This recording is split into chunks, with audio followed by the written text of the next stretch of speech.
wametaka na wenyewe kuwa sehemu ya kupata maumivu ya makosa haya ambayo tunayapitia klabu ya Simba, na maumivu yenyewe ni kuibeba faini ambayo tumetozwa na shirikisho la kandanda Afrika CAF, ambayo ni milioni 212 sawa na dola 85,000.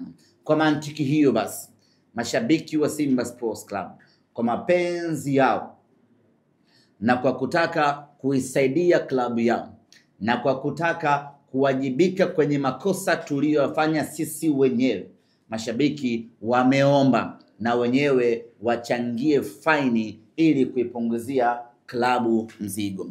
Na kwa mantiki hiyo basi, na sisi Simba Sports Club tumebariki na tumeridhia mashabiki wachangie kwa namna moja ama nyingine kwenye adhabu hii ambayo tumepewa, hususan kwenye eneo la faini.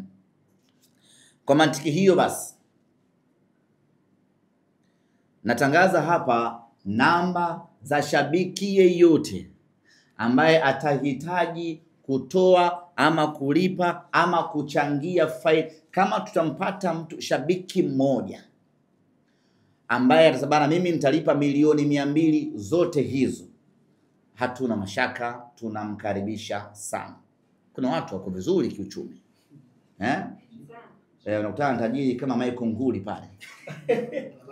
Anasabane kamata milioni 200 hapo, hiyo lipeni faini kafu, alafu haturudi tena makosa namna hiyo. Wako watu namna hiyo, ndio bana?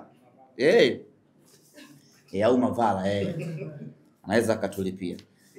Kwa hiyo kama mtu yupo anataka kulipa faini yote kwa ajili ya kuisaidia na watu na mapenzi na hii timu.